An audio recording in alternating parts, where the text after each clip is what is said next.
문희정의 외신 브리핑. 네, 밤사이 들어온 주요 국제뉴스 정리해드립니다. 문희정 국제정치평론가 스튜디오에 나와 계십니다. 어서 오세요. 네, 안녕하세요. 네, 지금 코로나19 사태로 전 세계가 혼란스러운데 이런 상황에서 내전으로 인한 고통이 더 큰 나라들도 있습니다. 리비아에서는 아직도 내전이 진행 중이네요. 네, 그렇습니다. 저희가 1년여 전에 리비아 내전에 대해 말씀드리기 시작했는데요. 그 뒤로도 리비아와 관련해서는 끊이지 않는 내전 소식들만 좀 전해드리게 됐습니다. 네. 간단히 다시 설명을 좀 드리면 2011년 아랍의 봄 당시 리비아도 무아마르 카다피 독재 정권이 무너졌는데요. 여러 군벌들이 난립하던 가운데 유엔의 중재로 2016년 3월 파에드 알사라지 총리가 이끄는 리비아 통합정부인 GNA가 국제사회 인정을 받으면서 트리폴리를 비롯한 서부를 통치하고요. 또 이 남부 쪽에 다른 군벌들을 규합한 칼리파 하프타르 리비아 국민군 LNA 최고사령관이 동부 최대 도시 벵가지를 거점으로 남부 유전지대까지 장악해서 사실상 국가가 둘로 나눠진 상태였습니다. 근데 여기에 또 인근 주변 국가들도 각자의 이해관계에 따라서 이 양쪽 편에 붙은 상황이었거든요. 네. 지난해 4월에 이 안토니오 구테우스 유엔 사무총장이 리비아를 방문해서 주요 정치 세력들과 민주적 정부 수립 방안에 대해서 협의를 진행하던 중에 이 하프타르 사령관이 트리폴리를 공격하면서 본격적인 내전이 발발하게 됩니다. 지난 1년 동안 양측의 충돌로 1,000명 넘게 숨지고요. 약 15만 명의 피난민이 발생된 것으로 추정되고 있습니다. 네, 중간중간에 그래도 평화협상이 좀 있지 않았습니까? 네, 맞습니다. 유엔을 비롯해서 유럽연합 또 러시아까지 달려들어서 평화협상을 진행하는 동시에 무기 수출을 하지 말고 리비아 내전에 관여하지 말자고 합의를 하기도 했지만 네. 문제는 이 약속들이 사실 거의 지켜지지 않으면서 내전이 계속되고 있는 상태인데요. 최근 리비아 통합정부군과 리비아 국민군의 충돌이 잇따르고 있는 가운데 현지 시각으로 18일 통합정부군이 리비아 국민군을 공격해서 7명이 죽고 100여 명을 생포했다고 발표를 했습니다. 유엔 리비아 지원단은 이 통합정부군과 그리고 리비아 국민군의 전투가 치열해지면서 이달 들어서 최소한 민간인 356명이 숨지고 329명이 부상당했다고 밝혔는데요.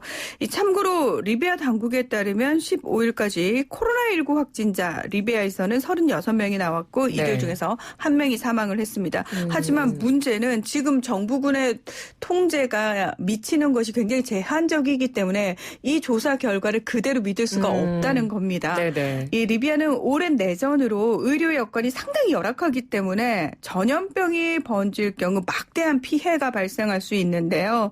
유엔과 아랍권 등이 코로나19 방역을 위해서 교전을 중단할 것을 촉구하고 있지만 양측은 여전히 트리폴리 인근에서 교전을 이어가고 있는 상황입니다. 네, 내전이 계속되고 있는 상황에서 이 코로나19로 인한 고통까지 참 더해지지를 않아야 될 텐데 그렇죠. 좀 걱정입니다. 자, 이번에는 브라질로 가보도록 하겠습니다. 보소나루 대통령이 코로나19 사태를 지나치게 좀 가볍게 본다 이런 소식을 저희가 이 시간을 통해서도 말씀을 드린 적이 있는데 네네. 이번에는 보건장관을 또 경질을 했네요. 네, 전 세계적으로 지금 재난 상황이기 때문에 특히나 이 보건장관을 경질하는 것 자체가 굉장히 이례적인 일이라고 할 수 있는데 보소나루 대통령 가벼운 감기에 지나지 않는다. 사회활동 더 활발히 해도 된다. 이렇게 코로나19 사태에 대해서 심각할 정도로 아니라는 인식을 보여줘서 비판을 받고 있죠. 지난 16일 루이스 에니키 만테다 보건부 장관을 전격 경질해서 지금 브라질 내에서는 논란이 상당히 크게 일어나고 있습니다.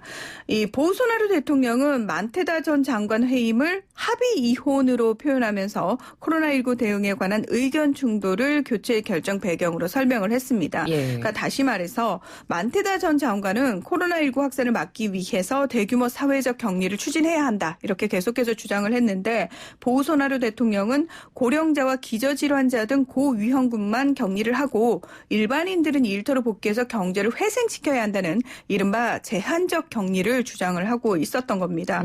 또 말라리아 치료제인 클로로킨 계열의 유사 약물인 하이드록시 클로로킨을 사용하는 문제를 두고도 대통령은 이거 빨리 사용해야 된다라고 얘기를 했지만 있지만 만테다 장관은 과학적 근거가 부족하다면서 사용에 신중해야 한다. 이렇게 주장을 하면서 대립을 했는데요.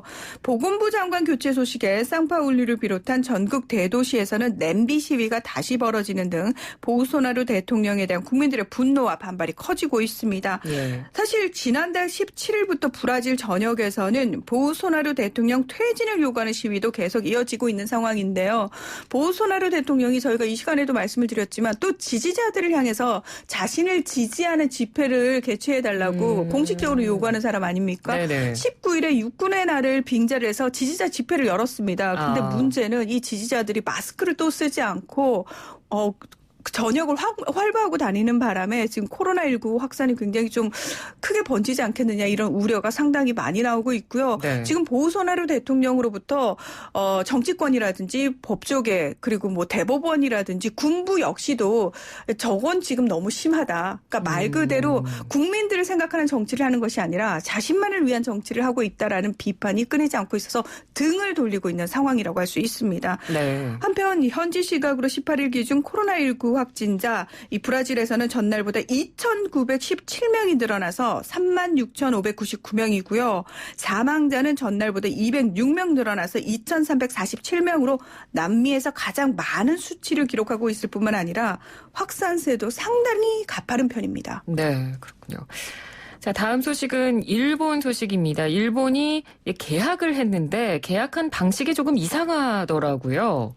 네. 이게요. 사실 지난 13일에 일본 미에현 스즈카시의 초등학교 30곳과 중학교 10곳에서 개학을 했는데 학생들은 마스크를 착용하고 교실에서는 창문을 열어서 환기하는 방향으로 감염을 줄이겠다는 의도로 이렇게 개학을 한 겁니다. 그런데 학생들은 이렇게 교실에 쫙 앉아 있는데 오히려 선생님들이 모니터에 등장해서 원격으로 수업을 하는 듯한 이상한 온라인 수업 장면이 화제가 되면서 이 선생님들만 안전하면 되냐는 그러니까요. 이런 비판의 목소리가 높았는데요. 네. 하지만 이거는 학교에서 개학식을 온라인으로 진행하는 모습인데 오해를 한 것으로 판명이 됐습니다. 네네. 하지만 문제는 이 해명과는 별개로 어쨌든 학생들이 지금 교실 안에 모여 있는 거잖아요. 그렇죠. 그러니까 이것만으로도 위험에 아이들을 노출시켰다라는 비판이 계속 나오고 있는 겁니다. 네. 그래서 이 스츠카시 학교들은 또 14일부터 다음 달 6일까지 다시 임시 휴교에 들어간 상태라고 하는데요. 이 아베 신조 일본 총리가 왜 지난 16일에 사람들의 이동 등을 제한하는 긴급사태 발령을 전국으로 확대하지 않았습니까? 네. 그럼에도 불구하고 여전히 진단 검사 수 자체가 적은 편이다가 하루 평균 500명 이상의 확진자가 발생하는 등 좀처럼 확산세는 수그러들지 않고 있습니다. 그리고 이 인공호흡기 등을 갖춘 중환자실은 10만 명당 5개로 주요 국가들에 비해서 턱없이 부족한 상황이고요.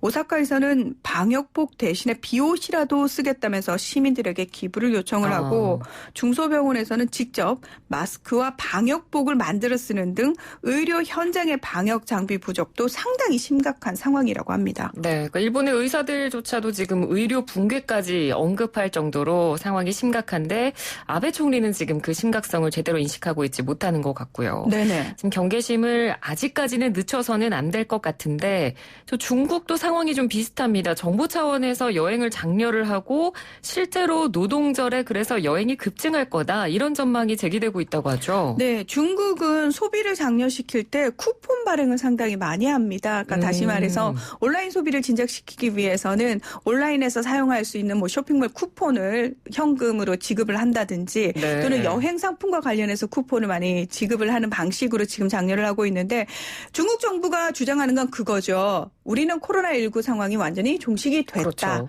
그리고 네. 그래서 이제부터는 경제 회복에 본격적으로 나서겠다. 이걸 계속해서 좀 강조를 하고 있는데 19일 중국 현지 언론 보도에 따르면 중국 정부가 노동절 연휴 일정을 확정 발표한 지난 9일에 온라인 여행사인 시트립 계열 사이트에서 여행 상품 검색량이 300% 이상 증가한 것으로 나타났습니다.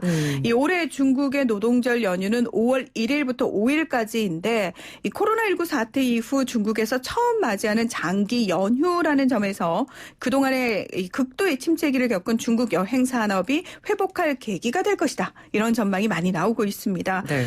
지난 1분기 중국 항공사들은 우리나라 돈으로 6조 8천억 원의 손해를 본 것으로 추산이 됐는데요. 이거는 뭐 중국 항공사뿐만 아니라 전 세계 항공사의 공통적인 상황일 겁니다. 이 노동절 연휴를 앞두고 여행 수요가 회복될 것으로 기대하면서 이 중국 내에서 국내선 운항 횟수를 다시 늘려나가고 있는 것으로 알려졌습니다. 이 중국 국제금융공사도 최근 펴낸 보고서에서 올해 중국 항공사의 국제 승객이 50%가량 급감하겠지만 국내 승객은 한 20% 정도 줄어드는데 그칠 것으로 예상을 내놨습니다. 그만큼 네. 이제 중국 국내 여행을 활성화시키겠다라는 의도라고 볼 수 있는데요. 참고로 지난해 노동절 기간에는 연인원 기준으로 중국인 1억 9,500명이 국내 여행을 한 것으로 집계가 됐습니다.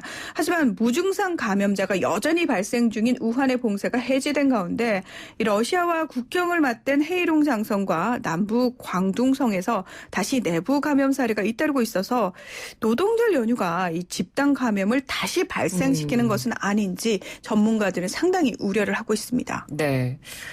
게다가 또 지금 중국 정부가 남중국해에 대한 장악력을 또 강화하고 있어서 논란이 되고 있죠. 네, 그렇습니다. 이 사실 전 세계가 코로나19 사태에 좀 매몰이 돼 있는 상황에서 중국 정부가 어떤 의미에서 허를 찌른 거라고 할 수 있는데요. 네. 이 중국은 남중국해 전역의 관할권을 주장을 하고 인공섬을 조성해서 군사 관련 시설을 정비하는 등 실효 지배를 강화를 하고 있는 상황이 있어 그래서 그 인근 국가들하고 마찰이 굉장히 심한 편인데 이 최근 영유권 갈등 지역인 남중국해 파라셀 군도와 스프레틀리 제도를 관할하는 행정구역을 설치를 했습니다. 예. 그래서 사실상 이 남중국해에 대한 중국의 실효적 지배를 공식화하고 나선 건데요.